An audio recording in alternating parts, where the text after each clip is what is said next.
Okay, folks, we are back from our break, and it is my great pleasure to introduce to you our final program of the symposium, which is inside the exhibition, Elephant Mass. So Elephant Mass is an exhibition featuring 32 Chinese-born artists whose practice includes metalsmithing, wearable art, and beyond. We're going to play you a presentation of the virtual exhibition, which will be followed by a panel discussion led by Yinqi, Puffy, Zhao, which will take place in sessions. And we're also going to post the virtual exhibition link in the chat as well as in sessions for you. So I'm going to queue up that presentation, and I hope you enjoy, and then I'll see you back here afterwards.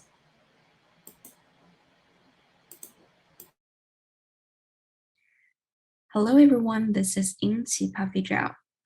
Currently, I am a full-day bench jeweler for 5 days out of the week, a K-12 contemporary art appreciation instructor for every Saturday, and also a full-time jewelry brand co-founder for all the time when I don't have to sleep. I started the One Line license brand with Yinqi, and we curated this Elephant Mass exhibition to be showcased on our virtual gallery. Elephant Mass is an exhibition featuring 32 Chinese-born artists whose practice includes metalsmithing, wearable art, and more. Let's enter the exhibition and meet the artists. Shuo Yuan received his MFA in jewelry in 2019 from Savannah College of Art and Design. He believes that nature is unpredictable, and it is through uncertainty that nature is beautiful. His work features textures and forms and captures mindful encounter between subject and object. Dongyi is based in San Antonio, Texas. She is the winner of Premio Xiahan 2020 in Italy. She creates jewelry, body jewelry, sculpture, and conceptual installation. She is inspired by written works, personal experiences, and psychology research. Yi is a jewelry artist based in Munich. Her work was selected by SNAG 2021 and German Goldsmith House. In her works, she likes comparing and researching the difference between East and West from various perspectives. Yajie is pursuing a PhD at Loughborough University in UK.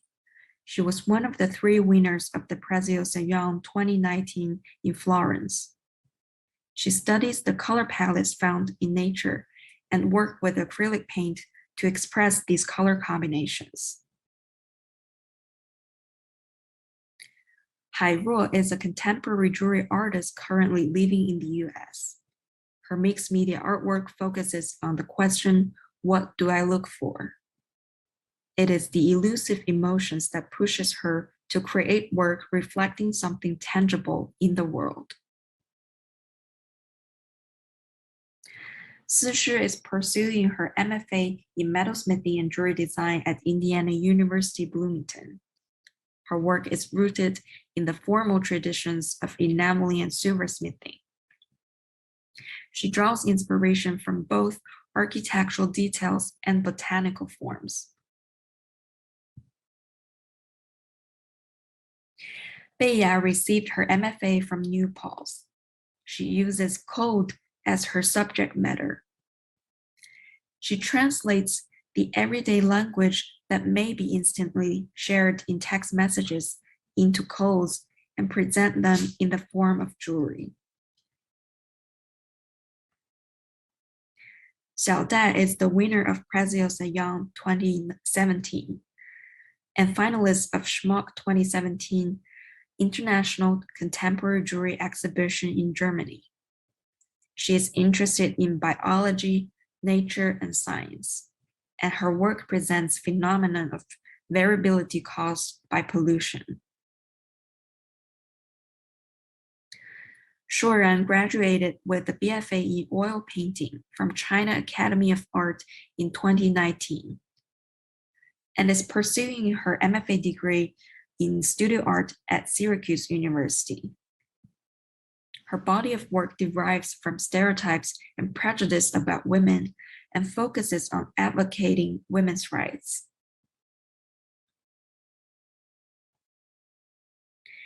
Hansel is a Chinese-born artist working and living in Estonia. He conducted his artistic research at the Estonian Academy of Arts and the Gerrit Rietveld Academy in Amsterdam. He creates wearable forms using jade, exploring the theme of sex and violence.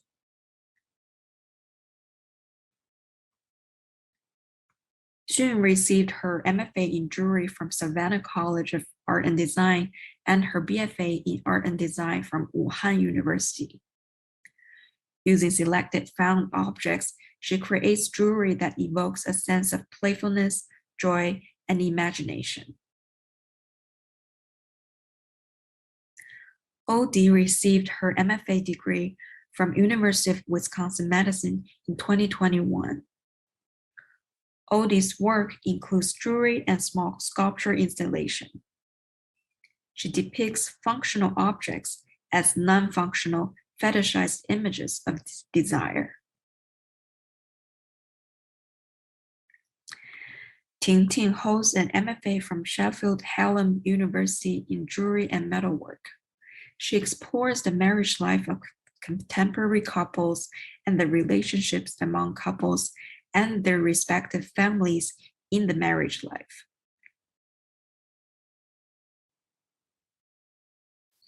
Xinia has dual BA degree in literature and economics from Inner Mongolia University. She holds an MFA in jewelry from Savannah College of Art and Design. For Xinia, the meaning of creation is both construction and deconstruction. Mengnan is currently teaching in the NASCAD jewelry department.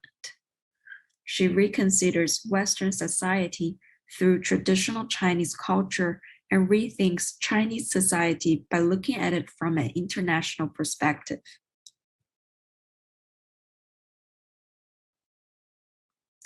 Ro Tan is a contemporary jewelry artist based in New York City. She obtained a bachelor's degree in architecture and fine arts from the Rhode Island School of Design and a master's degree in urban planning from the Architectural Association in London. Xiahan received an MFA in jewelry at Savannah College of Art and Design. She believes that jewelry can act as a communication device to bridge the tangible and the intangible, the virtual and the real. Her recent work triggers communication between people and devices. Ke Han received her MFA degree in metal at the University of New York at New Paltz. Her work combines objects and jewelry into a maze-like installation to express the concept of living in the world and being controlled by databases.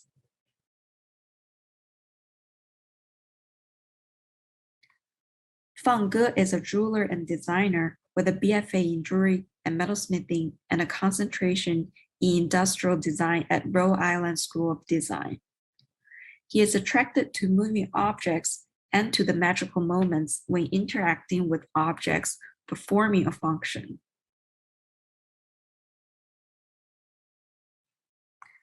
Yue completed her BA at Tsinghua University in Beijing, and in 2019, she began her master's study at the Royal College of Art. Her work focuses on the relationship between objects and non-material existence, such as memory and emotion.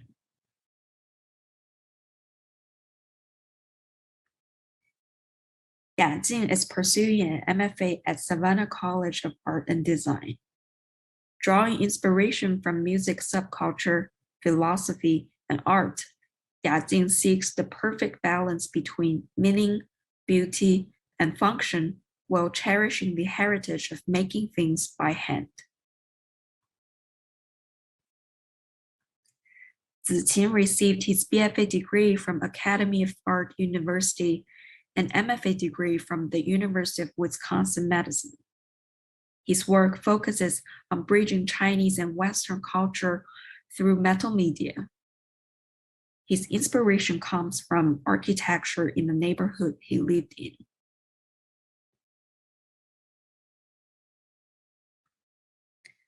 Xiaoqing received her BFA in jewelry from Pratt Institute with a minor in fashion design. During her senior year of study, the COVID pandemic spread across the world.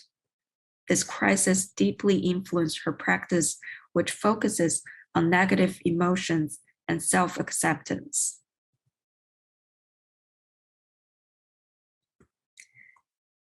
Jie is a jewelry designer, artist, curator, and PhD researcher focusing on contemporary jewelry, currently at the School of Design and Creative Arts, Loughborough University in England. Jie's artwork are rooted in her social life experiences.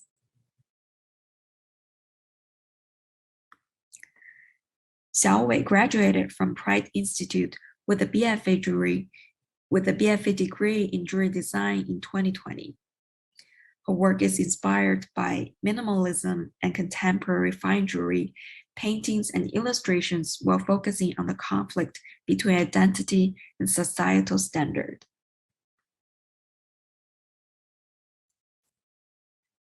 Chang is a jewelry and product designer. She's also an artist based in London. She graduated from the Royal College of Art with an MA in Jewelry and Metal in 2020. She is interested in exploring the connections between art and design, form and function. Mei Yi is a jewelry designer born and raised in Shenzhen, China. She completed her MFA at Rochester Institute of Technology, majoring in metal and jewelry design. She is based in New York currently. She is a full-time daydreamer who loves making jewelry.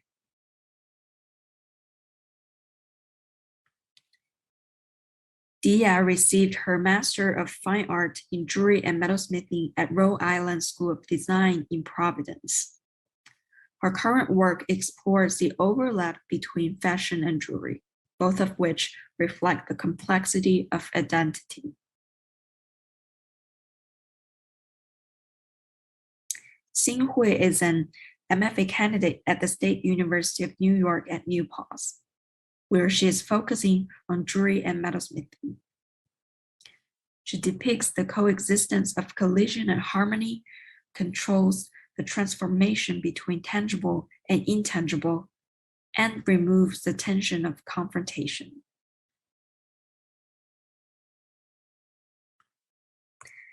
Xiahan obtained her Bachelor of Landscape Architecture from the University of Illinois at Urbana-Champaign and MA in Jewelry and Metal from the Royal College of Art.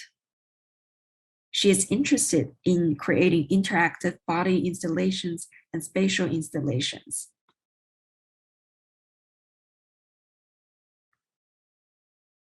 Su Yu is a contemporary jewelry and craft artist based in Rochester, New York, after graduation from the MFA program at Rochester Institute of Technology.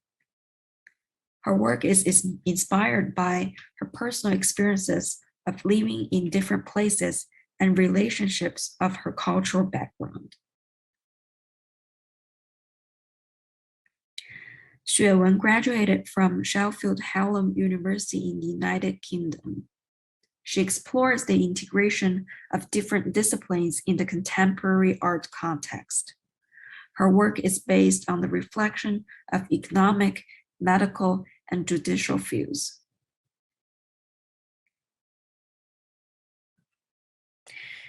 We invited Xinia, who is currently in Evanston, Illinois, Xiahan, who is in Beijing, China, and also thank you for joining us at 5 a.m. in the morning. and also Ziqin, who is from Shanghai, China, and Dongyi, who is in San Antonio, Texas, to join our exhibition panel discussion. Thank you so much for listening, and see you all in the panel session.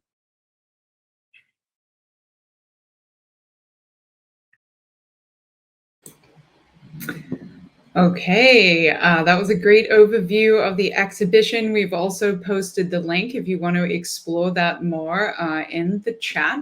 And now we'll be moving over to sessions for the panel, which will be moderated by Yinqi Puffy Zhao, who is a contemporary jeweler and GIA accredited jewelry professional. She holds an MFA in studio art with a concentration in metalsmithing and jewelry design from Indiana University, Bloomington, and a BFA in crafts with concentration in metals from the University of Illinois at Urbana-Champaign. Zhao is a University of Illinois 2016 Bronze Tablet Scholar and a 2017 to 2019 Humanities, Arts, Science, and Technology Alliance and Collaboratory Scholar. Her work has been published in books including Handouts from the 21st Century, Part 3, and magazines including 2019 Jewelry and Metalsmithing Survey. It is my great honor to welcome her, and we're heading over to sessions now, which means that we are wrapped on the main stage. Thank you all so much for being here with us through this wonderful program as we head to sessions for the final part of Tides and Waves. Hey, Bree. Hey, I just wanted to thank Alex for being an awesome moderator on the stage and great with all the, we've been behind the scenes the whole weekend. So it has been a pleasure and thank you. And we'll see you over in sessions. Thanks for having me. And folks, get over to sessions. This is going to be a great panel to wrap things up.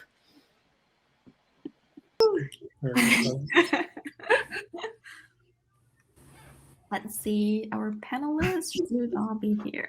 Here they come. Morning, Xiahan. Morning. And let's see. Hi, Dongyi.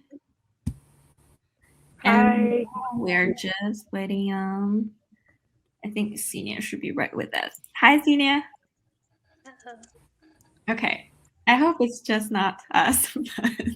I think it's weird to be in a virtual event when you don't see everybody. But I think I'm going to start by a huge thank you for Alex for introducing me and for everybody who helped organize this event. And as Alex has mentioned, my name is Yinqi Puffy Zhao. And please feel free to call me Puffy. I think I have included that on my profile.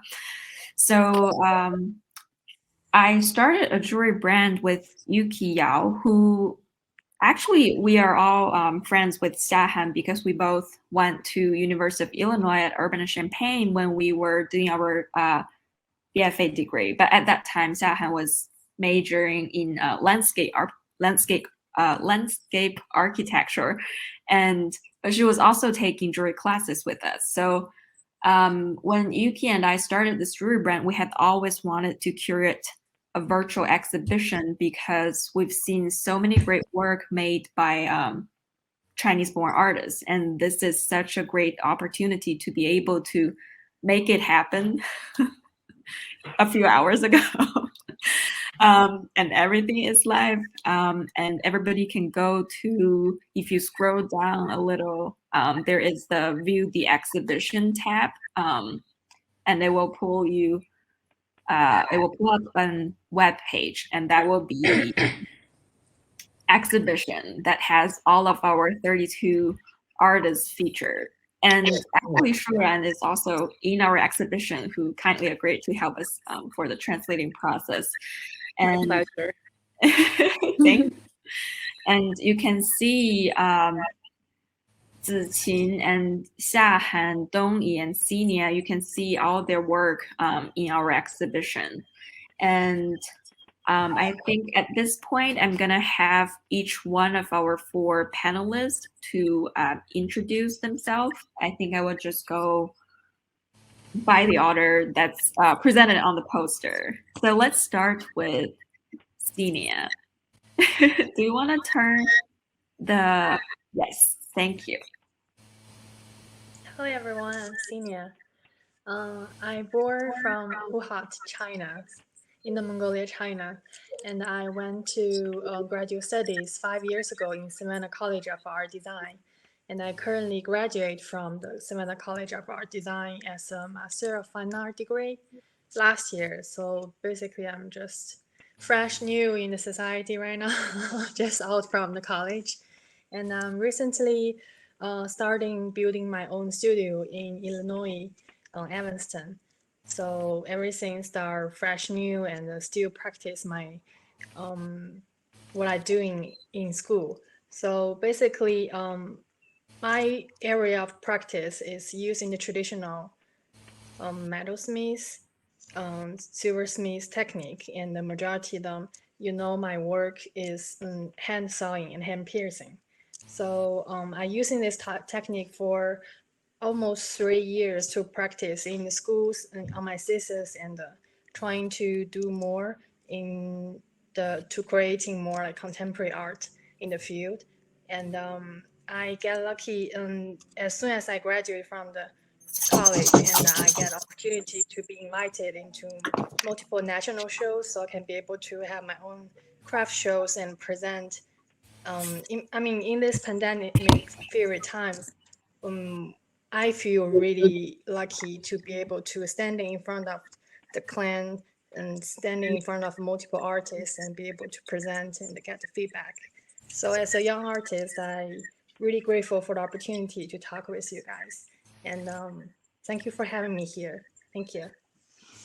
Thank you so much, Xinia. And let's have Xiahan introduce herself. 5 a.m. from Beijing. Yes. Hi everyone. My name is Xiahan, and I recently graduated from the Royal College of Art. And my work deals with the mass media world and how our body engage with cellular devices and social media.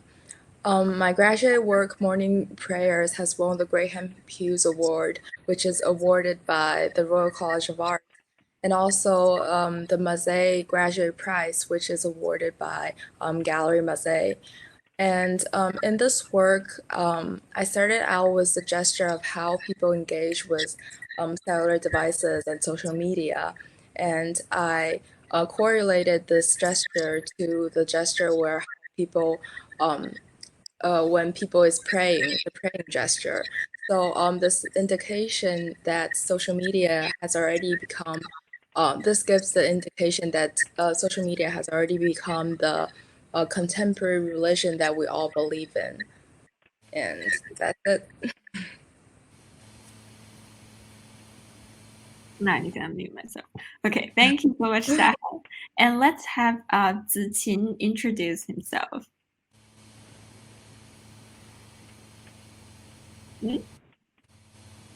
I think he might be experiencing internet connectivity issue. Let's have Dongyi introduce herself first, and I'm gonna text him really quick. Okay. Okay, yeah, I'm here. So thanks. First, I want to thank very much for Puffy to invite me to this amazing panel talk. I really appreciate it. I want to thank Puffy and SNAG. So, my name is Dongyi, and I'm currently working and living in San Antonio, Texas, in United States. So it's like a south area of United States. So yeah, I'm working as an adjunct instructor here and also pursuing my art practice in contemporary jewelry. I received my bachelor degree at Beijing Institute of Fashion Technology in Beijing, China, and my master degree at Rochester Institute of Technology in Rochester, United States. So yeah, I have been showing my works worldwide, so such as the Joya 2020, the Shmook 2018, and also I'm one of the winner of Brazil's Young 2020. Yeah, so yeah, my work span across jewelry, wearable art, body jewelry, and some sculptures. I let free imagination and inspiration guide me in designing objects to wear. So I like to describe myself as a storyteller who narrates those life things seems to be trivial and common, but actually can express strong emotions. So I'm also the artist who love playing a wide range of alternative materials in my jewelry works, such as plastic, rubber, uh, fabric, and even found objects. Yeah. Well, thanks again for this opportunity. Thank you so much, Dongyi. Ziqin, could you please introduce yourself? Hi, my name is Ziqin Ming. Like, you guys can call me Marsh. And I recently graduated from University of Wisconsin Madison. And then I received my BFA from Academy of Art University in San Francisco. So I spent 3 years thinking about who am I, and then what kind of position in the States as a Chinese artist. And then think about look at the architecture, look at the cement block. I think it's really interesting things around ourselves. So I decided using Chinese traditional techniques, rappelling, so to fix each sections what I want to. So yeah. Okay. Thank you all so much for introducing yourselves. And while we are slowly moving on to the more of a discussion kind of round, while everybody is still maybe checking out the exhibition and see what our panelists' work are like, I think I'm gonna start the conversation. But at the meantime, if anybody want to turn on the video to pop in on our discussion and ask any question for any of our panelists, please feel free to do so. And otherwise, you can hover to the Q&A section on the right-hand side panel. You can post your question there, and I will be monitoring that throughout our panel discussion, and we can address any of the questions that any of you are interested in asking. Okay. Can I ask a question? Sure. Kick it off. I have to say I'm impressed, and I'm a little more than a little bit jealous when I hear of all these places that you folks have been studying. And I cannot imagine how difficult that must be. How did you do the research? How did you choose the places that you wanted to study? Was it location? Was it what the teachers were offering? Were there techniques that you were fascinated with? Let's share our life stories one by one. Whoever want to start. If you all want to think about it, I can start. Great.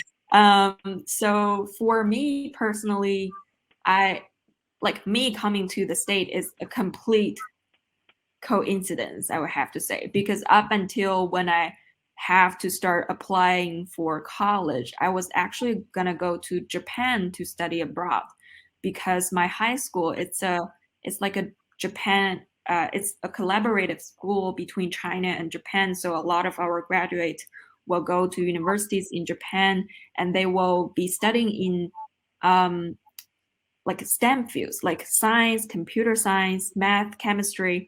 And I was gonna be one of them. But then I felt like I didn't want it. So all of a sudden I started want to move out of this path that everybody designed for me. So I started looking into countries that I want to go to. I started from European countries, but then my mom, one of her friends, her daughter is studying in the States, and then I just got hooked up like pretty fast, and things just starts moving, and I didn't have much time to think and decide because it's already the application season and I know I have to go somewhere. And originally when all of this started, I was applying for a lot of college and with undecided major. and I only applied for one like accounting major, which is University of Illinois at Urbana-Champaign, which is where I ended up going. And I went to their business college, and that's all my mom wanted me to do. She is an accountant, and she think it's a great stable career that's gonna help resolve a lot of the problems I'm experiencing right now post graduation. But it was very it's a coincidence that another friend of mine, her roommate studied jewelry design, and I was like, I don't want to be an accountant, so I just transferred during my freshman year, and I started studying jewelry design with Billy for the full 4 years, and that's where I met Yinqi, who curated this exhibition with me, and that's where I met Xiahan, who studied landscape architecture at that point. And then I did a semester of artist residency at University of Illinois with Billy, and I thought I want to go to grad school because I felt like I didn't have enough time to spend on my research. So eventually I went to Indiana because that's where Billy graduated from, and that's a lot of our alumni went to, and it's such a strong program, and I was able to teach there. So I think that helped me make the decision eventually. And I think I'm done talking about. Billy and I started at IU the same year. Oh, and yes. she's been a real powerhouse as an educator. Holy mackerel. Yeah. And IU, you can't do better than IU. Sorry, wherever the rest of But yeah, I would love to know how everybody started in this field. Yeah, I can go next. Yeah. Sure. So I went to the Rochester. Yeah. So I went to the Rochester Institute of Technology for my master's degree.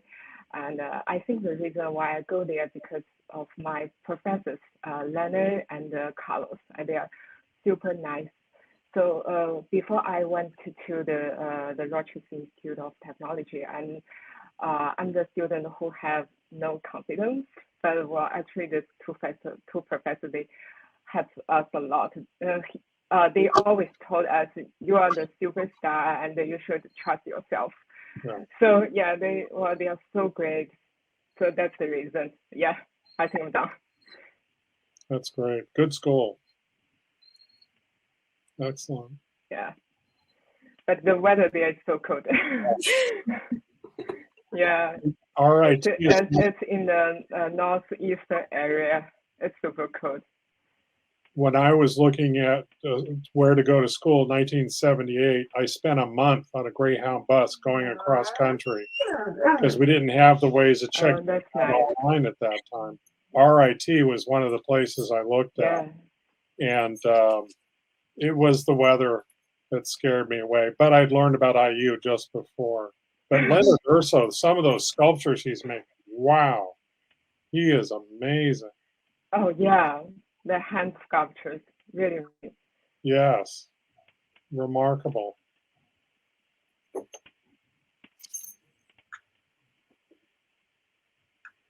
In fact, I need to thank SNAG. I need to acknowledge that it was SNAG was the first place I went when I spent that month on the bus. In 1978, it was at St. Louis in Missouri. Heikki Seppa's program was there. That was another program I was looking at. But I realized that just as you probably find, there were students from all across the country. And there were faculty from all across the country at this one gathering.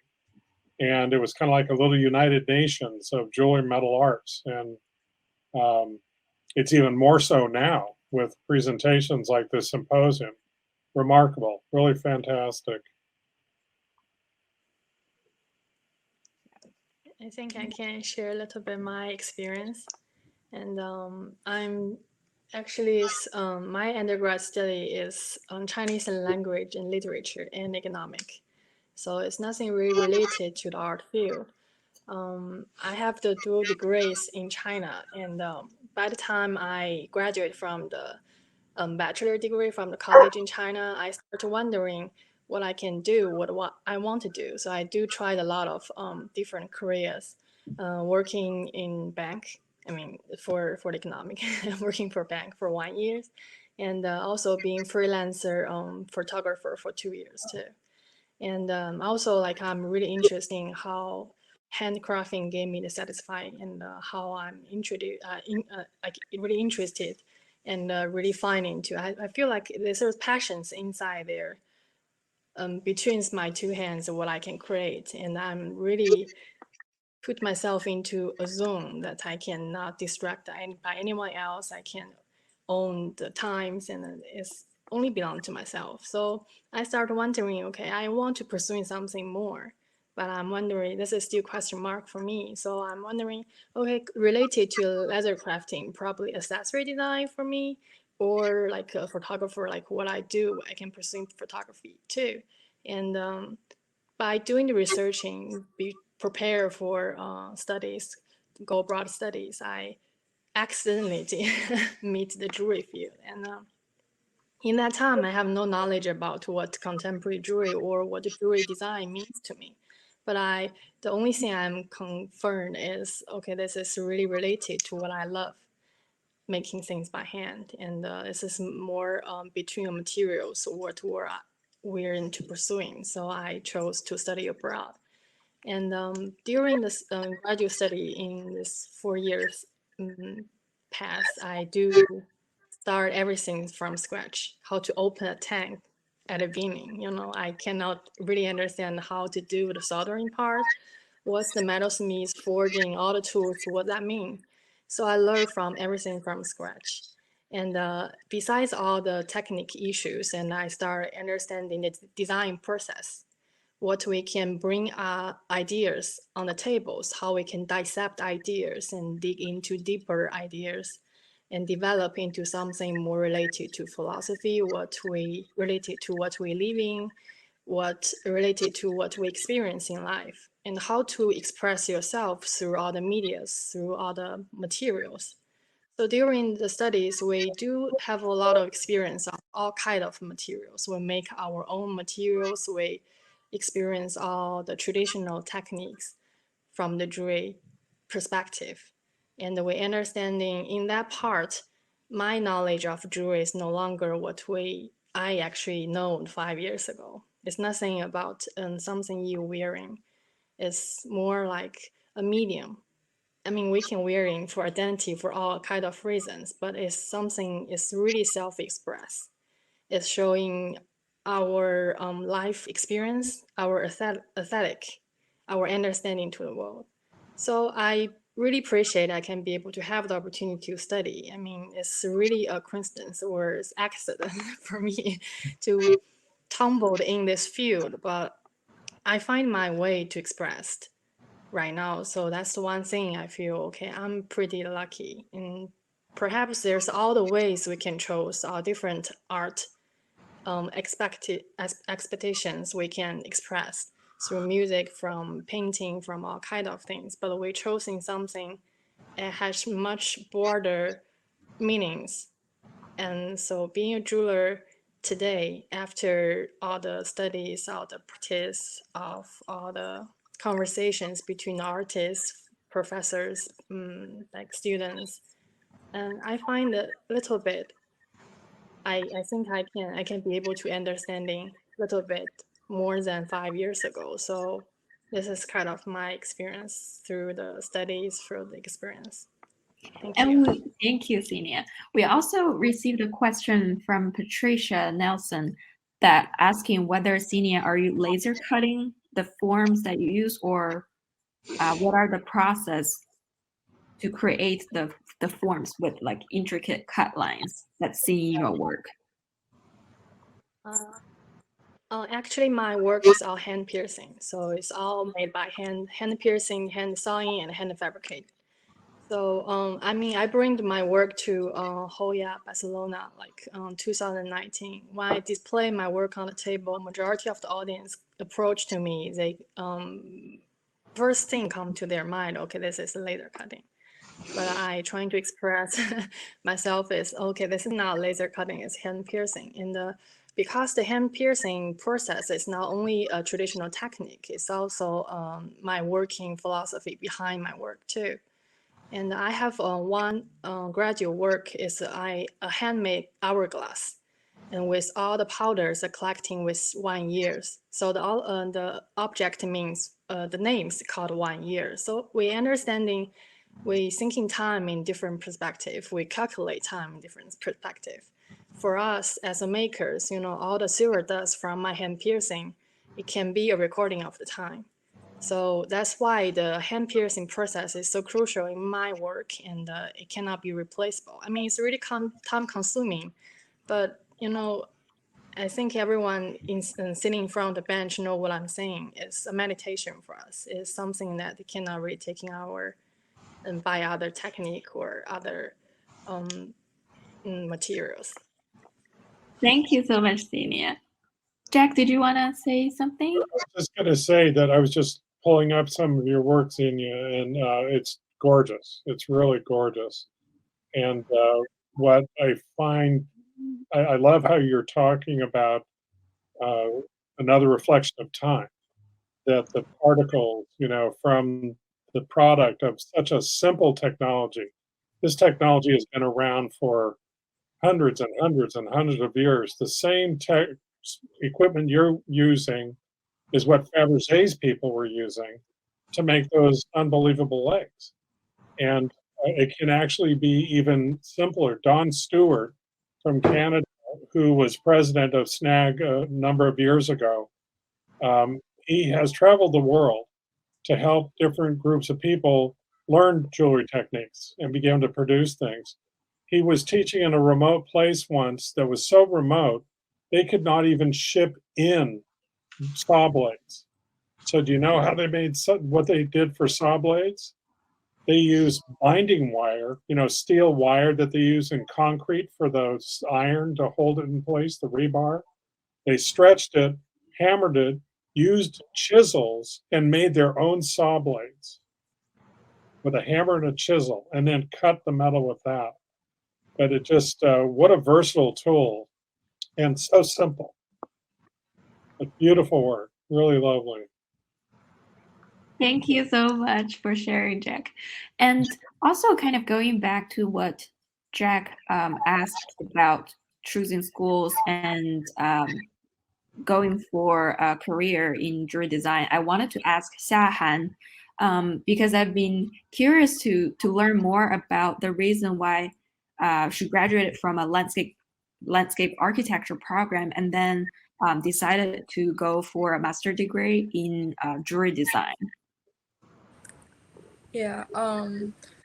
So during my BA time, I also I also had a lot of like metal courses, and I was thinking of doing like a dual degree in both like landscape architecture and metals, but like there were a lot of like course collision, and that might take me like 5 or 6 years to finish my BA degree. So that's why I had to choose between the two majors, and I think that's also like my mom was suggesting I should maybe do a more practical kind of major, and so I chose landscape architecture. But after like working for like a year or so, I felt like the whole process of like landscape architecture wasn't what I wanted for the rest of my life, and I felt like sculpture and sculpture design was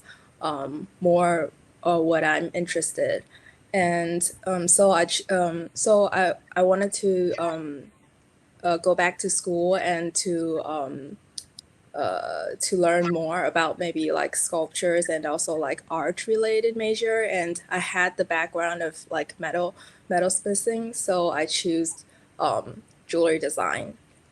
And the reason why I chose the Royal College of Art is I think I wanted to experience a different culture, like the European culture comparing to the American kind of culture.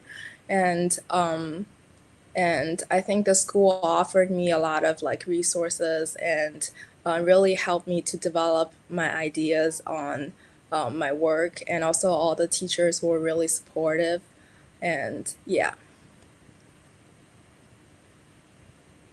Thank you. Thank you so much, Xiahan. Ziqin, do you want to share what you studied at university? Sorry, what you studied for your BSA program, and also why did you choose to go to medicine for a master's degree? Yeah, actually, I kind of know the jewelry design as like I went to art high school in China, so I kind of know like jewelry design in the high school, and then I started to make something like simple rings, everything like that, and then I picked San Francisco as my undergrad school. Actually, it's the distance, so it's really close to China, so it's take like I forget it, maybe like 10 hours fly back to China. So it's really short, kind of shortcut to China. So I really like that city. And then first year of the school, I was just like painting major. I don't know what major I can choose. So I heard my friend talk about like, oh my God, there's like art jewelry major in the school in the university. So I just like switched my major to the jewelry and the metal art, and then I pick up all the techniques in my undergrad school. And then after undergrad school, I have a 1 year to work. I work as jewelry sales in the Pendola, and then in the Berkeley, California, I was a bench jeweler in the fashion jewelry production lines. So every day soldering gold rings, solder the chains, everything like that. And I just slow down, think about myself. I just think this is kind of boring. So I think I want to pursue more something for art.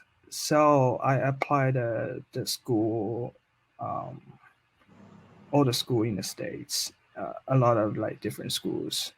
So I got an offer from the University of Wisconsin Medicine, and then I actually fly from San Francisco to the Midwest to the medicine. It's big change actually from city and then to like it's I like that. I like the medicine place. I'm still in here, so stick around it.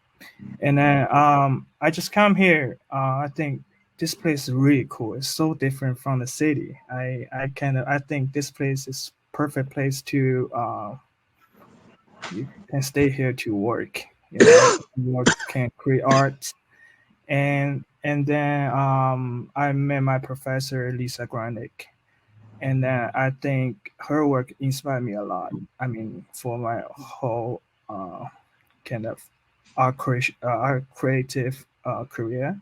So I decided I'm gonna be here. So actually, the, it's a 3 year program. Actually, first year I really don't know what gonna do. So um, I was really struggle. Maybe I different from another artist. So I kind of just working like learning, kind of practicing all different technique. I love the techniques. So like magumegane, everything, and then piercing, forgings, just do everything.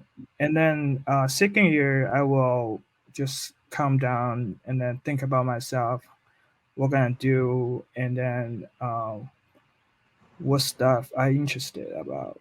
And I think the culture is kind of like it's in my heart. It's removable. So I think about my experience in the states. So 10 years in the States. So how about I think it's a crack between two cultures.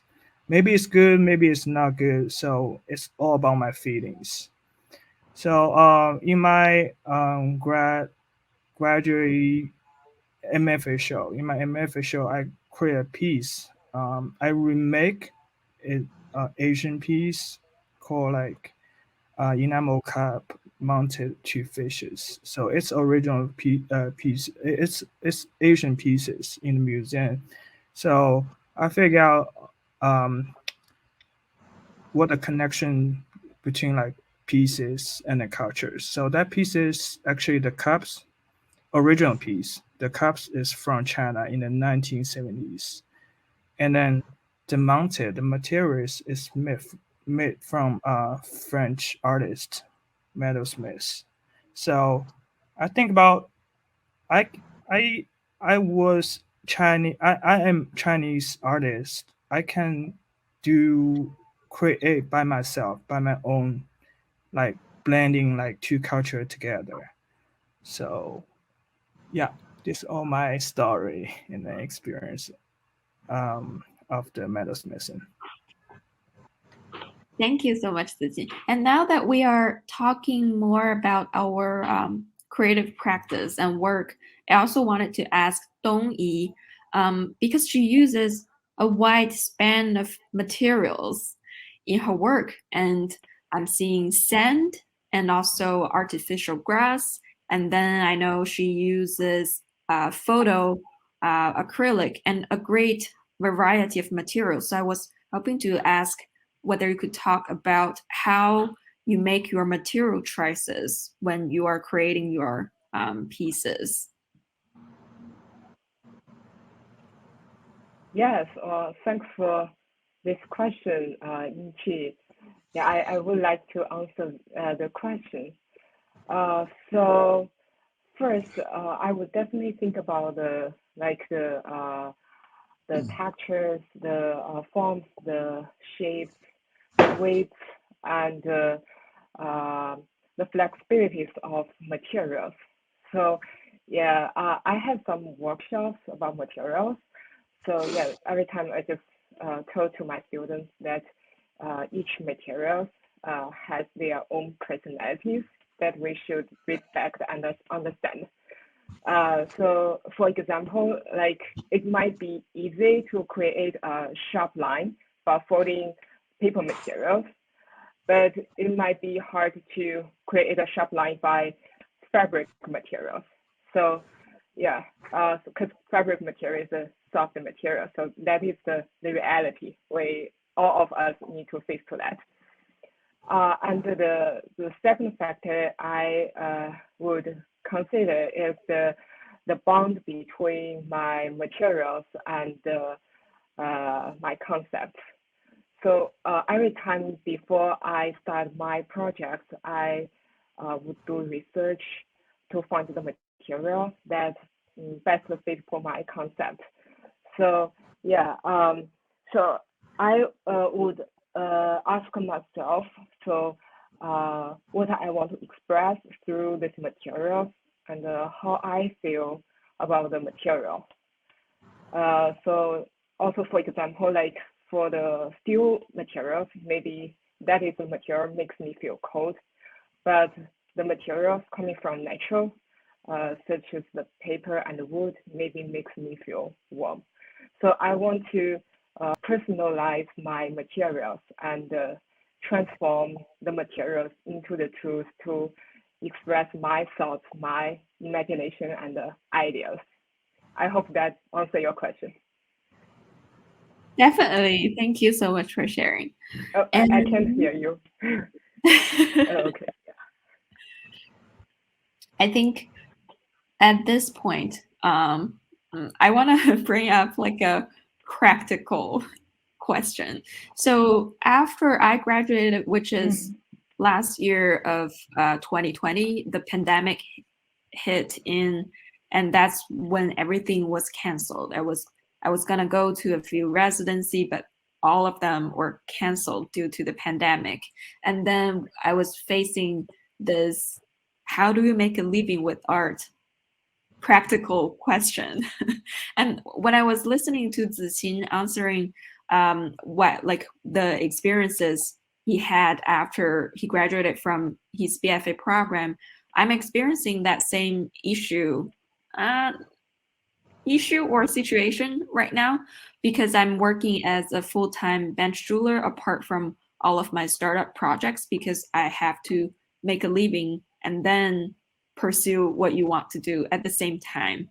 And that's like a reality issue.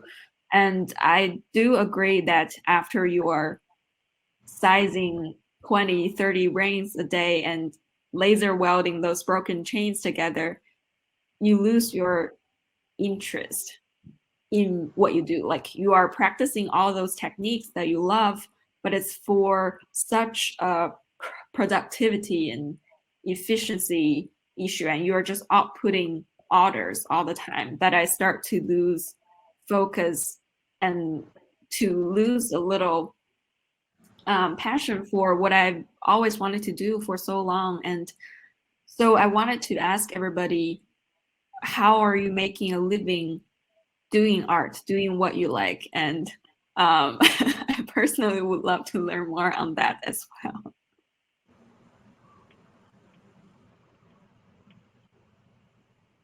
Yeah, I mean, I can go next because, yeah, I'm just finished the last question. So yeah, I have been trying lots of ways, like multiple ways. So for now, I'm teaching as an adjunct instructor here, teaching the metal skills, and also some more like a conceptual class about the materials. Yeah, and also I have been trying lots of the open course and the craft fairs, just trying to make a living. Yeah, I have been trying lots of things, and I personally want to keep my passion for contemporary, because that is one of the most things I want to keep for my creation, because I believe that the passion is one of the most important motivation for me on creation. So yeah, so I'm basically I'm do like two lines. So the first line is my contemporary pieces, and some of them are pretty time consuming. And my second line is my product line. So if you follow me on Instagram, you might find I have my product line called Puffy and the keyrings. So they are my product lines, but I still want them look pretty special. And well, they are artistic, but also daily wearable. Yeah, I hope that's helpful. Yes, definitely. And I also wanted to ask Xinia, since you're after graduated from CAD, you are starting your own studio here, and I believe you must have went through a lot of struggles, like starting your own studio and keep everything running. So could you share your experience starting your own studio here after you graduated? I think it's actually all start before I graduated. So we have association in graduate students. In between the graduate students, we start our own club. So that's the practice before we're really facing the reality after we graduate. So during the school, usually there's 1 year's timelines, a calendar there. There's all kind of different shows, national shows, fairs, and it's all on the East Coast, like Philadelphia Museum of Art Craft and Smithsonian craft shows and ACC shows. So usually it's from all the way from beginning of the year to the end of the year. There's a timeline there. So we can be able to apply as a student, have a group booth, and being able to really practice what we're really doing besides the school. Like we facing our students, we facing our ideals, we facing a lot of fancy dreams in the school. So we're pursuing our ideas, no limitations. We don't really understand outside schools when we're facing the customers, what they requiring for. Even for contemporary jewelry, we still need to be able to thinking about is this one piece wearable, or is this one piece, what's the value of the collecting values and how people see outside our own view. We have the critique sections in each class. We critique each person's projects and in ongoing process and project in progress, project finishing piece or anything, but it's nothing can be compared of the feedback from the outside. So we can have a basic understanding and rethinking our works. I mean, there's nothing wrong to doing what we're doing right now, and I love, and nothing changing really like dramatically between this back and forth. But the feedback actually forcing us to stand in front of our work proudly to present.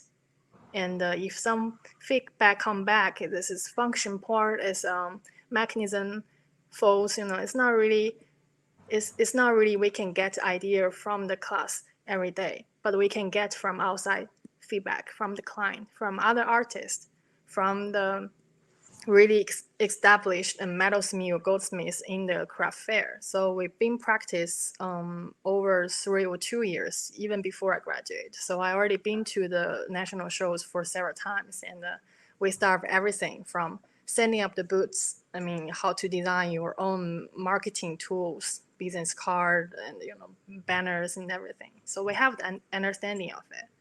In that time, majority of students, they facing 2 options: either working for companies, being a jewelry designers. They more facing as tools using electroder or like rhinos, or working on production lines. There's one choice.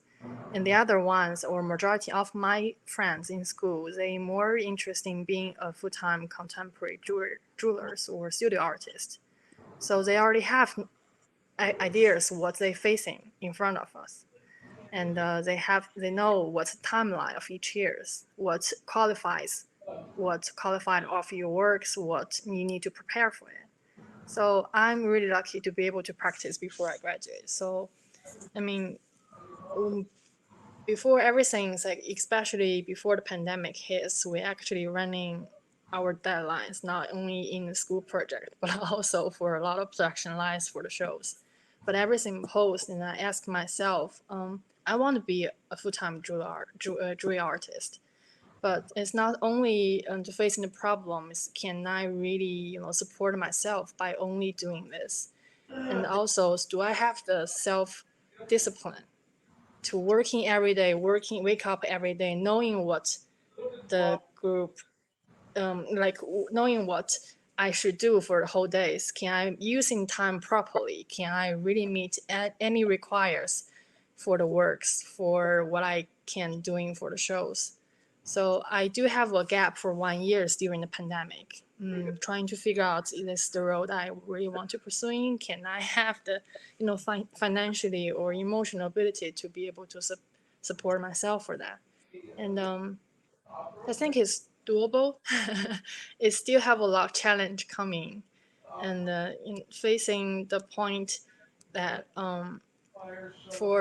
because my work is really time consuming, it's not really like really quick mass produce production line. So I still need to figure out how I can balance between the work and not losing the interest of keep creating, but also holding myself as an artist need a lot of strengths, need self-discipline, need have time to reading and absorb the new knowledge, except what we can perceive every day. So it still have a lot of challenge you need to deal with in the future, for sure. Thank you so much for sharing, Xinia.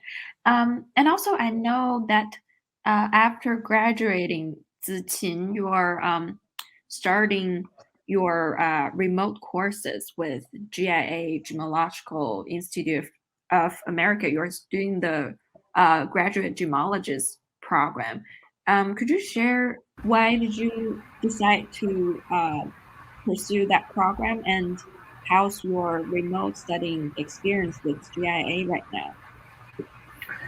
I think so I think about like metalsmithing and then jewelry art is kind of in the middle of jewelry design and then jewelry art. Sometimes it's really hard to I I think about like design and then design and art are really different. I mean like art is more about express yourself.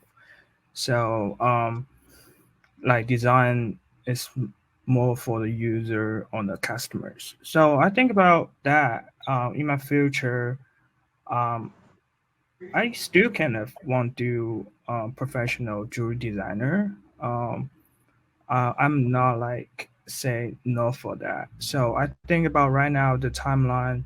I have a just part-time job doing something right now in the medicine, and then I have online class. Still kind of put more tools in my toolbox. So I'm learning more like about diamonds. Maybe in the future, I can do something in the design field. So this is what I want to do. So I think my future, I want I could be full time studio artist, and then I could be like jewelry designer, like make money for it, and then I can build up my own studio and then work my own art. This I think about in my future. So that's why I choose the GIA program for right now. And then that program is kind of so international student can choose to you can go to the on-site like campus site in the San Diego. You can learn the courses even in the lab, but I choose because the pandemic. I think I can stay home, stay in the medicine, and then learn some basic essential class in online, and then some lab class you can go fly over there, take 1 month to finish everything. So yeah. Thank you so much, Ziqin, for sharing. And I think let's let's talk a little about our what are our creative practice heading toward at this point, and what kind of work you are working on, and what kind of theme you are focusing on, or what are your the fields that you are interested in for your individual creative practice.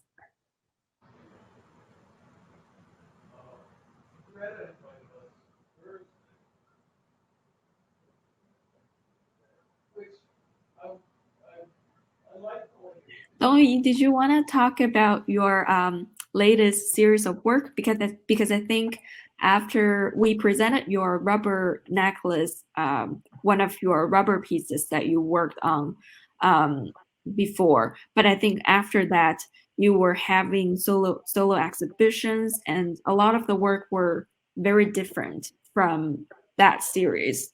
Could you talk a little about how your creative practice is where it's positioned right now?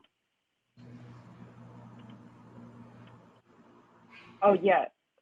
So yeah, I just want to make sure. Are you going? I want me to talk about my like future plan and also my current plan, kind of like that. Yes. Yes. Yes. Okay. So yeah, I do have had a solo show in Estonia in this April, in the past April.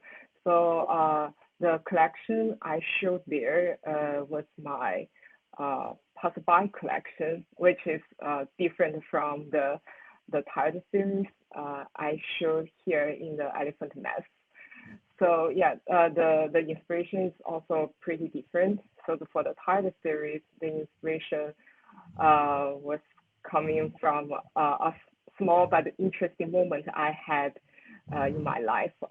Tired afternoon, and I felt that I was really sleepy, and I feel my eyeballs and the eyelashes were almost falling from my eyes, and that was the inspiration.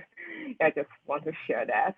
But for the passerby collection that is different. So for the passerby collection, it focuses on the impression of people that are pictured in photos or the people I met on the street.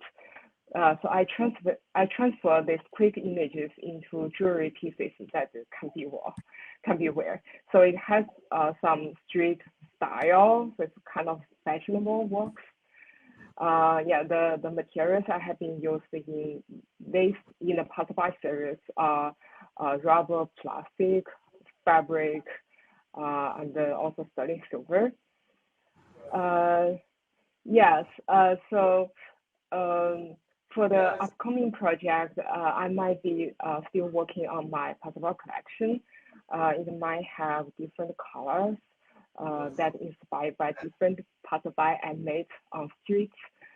Yeah, and I'm also have another plan to work on some large dimensional works. So yeah, I had some large dimensional works such as my Horizon series and also the Access to Unknown Words series. They're pretty large. Well, yeah, if you have interest, just DM me on Instagram or just find click the link in my bio to find my personal website.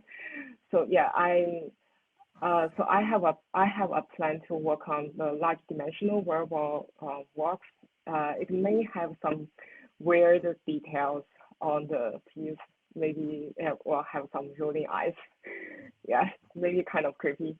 But this is that is my kind of like a art jewelry plan. But I'm planning to work on my product line that is the Kevin series. So it will have it might have more colors. So for now, I have the red, gray, and the white color for that collection. So in the future, it might evolve with more colors. Yeah, and so it's a little advertisement here. So the collection will be shown in the upcoming New York Jewelry Week in the yearly Gloria shows. So yeah, just make sure to check it out. And yeah, I think that's it. Just let me know if you have any further questions. Thank you so much for sharing though. Can you hear my dogs barking? Sorry. It's that time of the day when people are going out and they're doing their job. And I wanted to ask Xiahan because we were classmates for a few years when we were taking the metal classes, and she's always had really great insight. She's always coming up with really interesting concept behind her work. And I was looking at her thesis work that she did at Royal College of Art, and she was making an analogy between morning prayers and using your cell phone or like digital devices. And I think that analogy for me is very interesting. Could you talk a little bit more about how, like what led you to this concept to make this collection, and what are your material choices, and talk more about this series of work? Yeah. So I started out with researching with how our body engage with cellular devices, and I realized that when we play with our cell phone, this gesture is really like when we're praying. So so I wanted to make this combination with the iPhone and the rosary beads. So and there are two pieces of work in the series of work. The one is the iPhone rosary bead, and the other one is the Apple Watch rosary bead, which is displayed in this virtual exhibition. And for the materials, in the beginning, I wanted to use something that can mimic the texture of the iPhone. So it's kind of like a black, shiny kind of texture. And initially I was going for like a black kind of stones, for example, like black marble. The algate. I forgot how to Oh, say it. agate. Agate, yeah. And AGAT. but yeah, and also like black jade. After experimenting with the stone kind of texture, I felt like it's really hard to fabricate, and because it's really hard, and also like the beads are really small. So I changed my material to like the African black wood. It's a really like has a really high density, the wood, and also after you polish it, it would become like really shiny and black kind of texture. So I think that was what I was aiming for, and yeah, and for the iWatch, for the Apple Watch version, I just used the silver texture, and I plated with two different kind of plating. One is like just silver, and the other is like a black kind of plating to make the pattern of the Apple Watch. Yeah. Thank you so much, Xiahan. Mm-hmm. And also, yes. Yeah, I also had a question for Puffy actually. So I was wondering, like, how did you collaborate? You were like working together with Yinqi, and I was wondering, like, how did this collaboration go, and like, who was, how did you guys like figure out who was responsible for what, and yeah.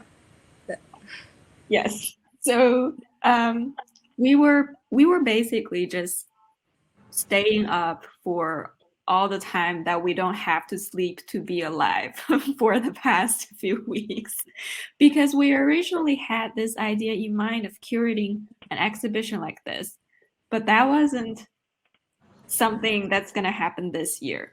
But when I was on the planning committee meeting, we brought this idea up of presenting an exhibition during the symposium, and I talked to Yuki, and I was like, you want to go for it? And we just decided to go for it. And she also has a full-time job. She's working as a mixed media researcher for Osmo. And so basically for all those mornings we are both working, and then we can only meet up at night to talk about how we are gonna present the exhibition, what artists we're gonna invite, and what formats are we gonna present them in, and which theme are we bridging everything together on top of. And Yuki and I, we've been working together for the past year because we are starting a jewelry brand together. So we are very, what's the word? Like, we know each other very well, and we are close friends. And when we are starting this exhibition, because I personally know a lot of artists, especially Chinese-born artists, and I've seen all of their work. So I started a collection of images, and we were looking at what kind of perspectives we want to present for this show. And then when we were planning it, we've been thinking about the theme, the name that we want to go for, and we settled on this elephant mask phrase because in I'm not sure whether there is a specific name for it, but in Chinese chess, it's not international chess. In China, we play a chess that look like the grid that we put on the background for our exhibition, and we have those round cylindrical shaped what's the word, like that's what you move to play that chess game. And we made that analogy between having all of us on that board and also pointing toward like a meaning of a group of artists, a group of people who are like strong and united. And that's when we got things moving. Once we have the theme, we moved on to how we're going to design it, how we're doing all the graphic work. And with regard to responsibilities, for me, I'm more leaning toward the communication part. I would reach out to all of our artists to talk about what works they want to put in the show, and so I was mainly responsible for that. And Yuki is the tech person. She is coding all the basically what we see here is what she pulled together in WordPress, and she was doing all the graphic design. And then we are proofreading together. We are staying up together and then talking quickly. Oh, this is wrong, and we need to add a quotation mark there, and things like that. And I think we've been working together for so long that there isn't a harsh line of dividing the task. We always know when somebody else have some other work that she needs to attend to, you are up for that. So basically we both know how to do specific things. It's just that I may be faster at certain things and she may be faster at some other aspects. So we just kind of collaborate, and it's all pretty intuitive since we've been collaborating for so long. And I think I'm talking too much by myself, but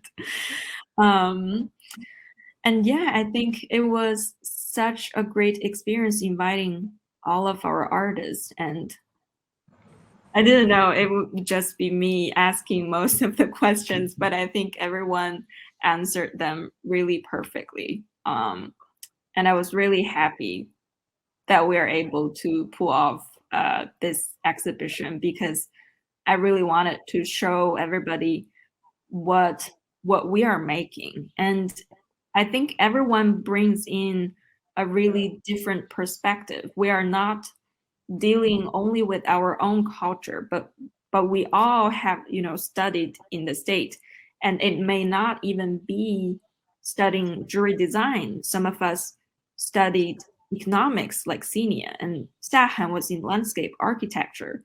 And we've been doing different things. We've been going for bachelor's degree here, master's degree here, maybe in the UK. And some of our artists from the exhibition, they're going for their PhD in UK or Germany or Australia. So a lot of different perspectives. And I think eventually that's what we want to bring up, like what we do. Artists who are born in China, who had all those study abroad experience, and what we care about, what we want to present. And I think this is a really great opportunity to be able to show that. And did anyone want to talk about, is there anything you want to share with the fellow SNAG members or everybody who is watching this panel discussion right now? Feel free to hop in.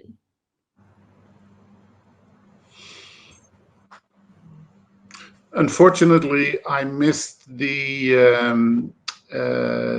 exhibition because I had to be in a meeting. Is there any way I can see this exhibition again? Sharon, I think you're trying to speak, but you're muted. So. Oh, muted?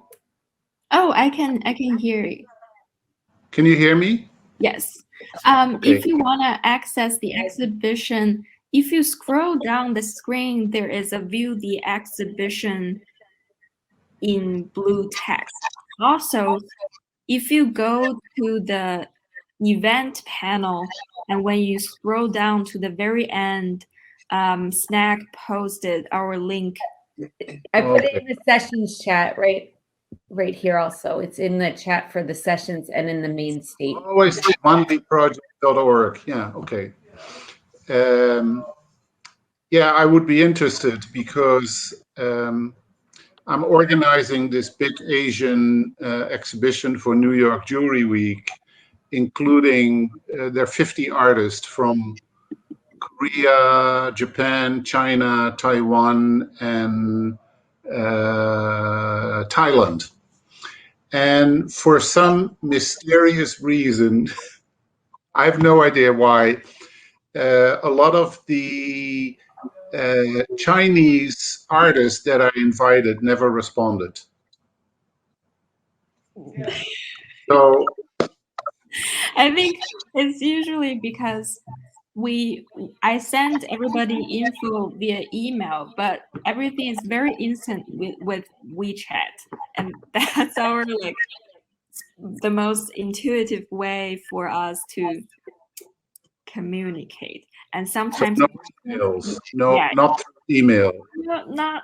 I think some artists definitely check their email, but for me, because I have a lot of emails and I lose track of some of them over the years because it's just me thinking I'm not going to use it anymore, but maybe I left that information somewhere on my website or anything, so that when people try to reach out to me, it's that old email that doesn't work. You make me feel very old because I'm clearly a different generation. I hear you, Sharon. I hear you. It's, communicating with a lot of Asian artists is challenging already, because of the language. But anyway, I would love to see this exhibition and see some names also. And you are probably a good person to contact. Definitely. If you have any artists that you would like to invite, I would be more than happy to help. You maybe send me your email address? Yes, definitely. Let me post. I'm gonna post it in the chat. Okay, that's great. That would be great. Thank you. No worries at all. I try to check my daily when I'm not overwhelmed by my daytime. Okay. By the way, where are you located? I'm in, where am I? Lombard, Illinois. So I'm actually pretty close to okay. right Okay, you're here. Okay. Yes. All right, that makes it easier. And your English is perfect. Oh, thank you. Thank you. I was trying to do that auto caption with Zoom when I recorded that lecture video, and I think that's when I start to realize what words I constantly pronounce wrong because the AI doesn't understand it. Doesn't matter. Does it? Yeah. But I don't know if you call those dialects, but I think I love to hear people speaking English from different countries, and I think we should keep it that way because it shows that you're from somewhere else, and it's often very interesting from a language point of view. Definitely. Like Shinglish, probably. There is probably something like that, right? Yes. Anyway, okay, thank you. Amazing group of people, amazing group of artists, just fantastic. Very impressive. Thank you so much. I'm jealous. I wish I had this much of your knowledge and experience. You're really amazing. Keep it up. Yes. Yeah. No, Thank absolutely. you. I'll be in touch with you. Brian, did you wanna? Thank you so much for inviting me, and that enabled me to invite everybody here. And yeah, definitely a huge round of applause for hosting this event. you are very helpful, and I wanted to say to Sharon's point, I think like Gina and Puffy in our committee, they were, they all have their apps for their, Gina's Korean, so it was easy for them to communicate quickly. But then when I was trying, email, I might not get a response. And so a lot of the communications went directly through them because it was harder. And I used to be in WeChat like years ago, I think when it first started, and then something happened to it and I can't seem to get my account back in because Bife and I were trying to communicate for so long and I couldn't get in there, and now we end up just FaceTiming. But it would be nice because then we could keep in touch with so many of the presenters from this event and things like that. Right. So somebody get me back in. And I've known her for a long time, Shannon Guo in Shanghai, and we're friends, and I've known her for a long time. But Shannon never looks at emails, so she doesn't look at emails. So. Anyway. But a lot of Americans don't either. I mean, I don't. I find you have to send a lot of follow-up emails, and it's hard to communicate with anybody nowadays. And can we go back to pre-net and pre-cell phone and pre-everything? Because how do you think we communicated? Before all that. But we wouldn't be here right now if it wasn't for all that, right? So well, you have it all. I know there are a lot of good things about it, absolutely. But sometimes I wonder, like, we communicated in different ways, and it's you probably can't even imagine how that was, but it worked somehow. I'm like you, Sharon. I'm so old that for my first birthday, we did not have candles because fire had not been invented yet. Without the technology, I couldn't do this. Good That's right. job. Good right. job. I know. I appreciate it for what it offers us. Yeah. Absolutely. And when we get when I get all the recordings together, I'll make sure to put an exhibition link in that as well. So no, but I have the information. That'll be tomorrow, but Monday. Yeah, yes. We'll Monday. Okay. Yeah. Well, tomorrow you can come in here and see all the replays. We're having a technical problem where we couldn't get the session for Fresh Focus yet, so hopefully that will come through. I'm in support on that one, but I did extend it so that you can come back in here if you want it, if anybody wants to rewatch anything or catch up tomorrow. And thank you all for being part of this panel. What a great conversation. Efforts from everybody. It was very insightful. Thank you. Very much. Yay. Thank you so much for our panelists. Thank you.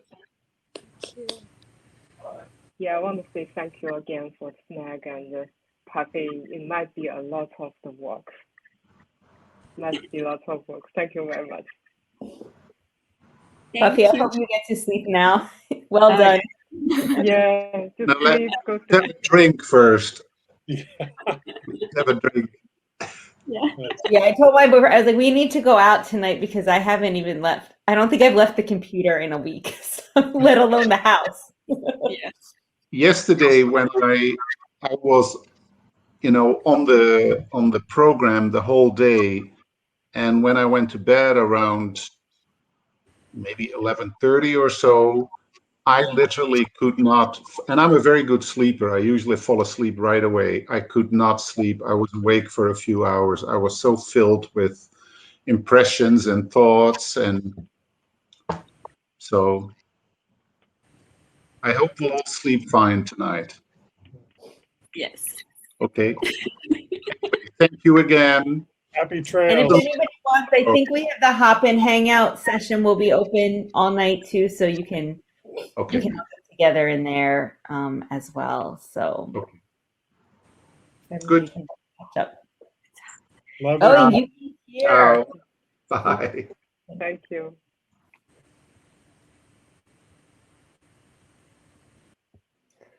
Well done. Yay! You can sleep now. I know. I think I'm getting like a headache from the screen Really? so much or something. Oh, I know. Yeah, I'm gonna go. Okay. Well, thank you. We'll catch up. Thank you so much.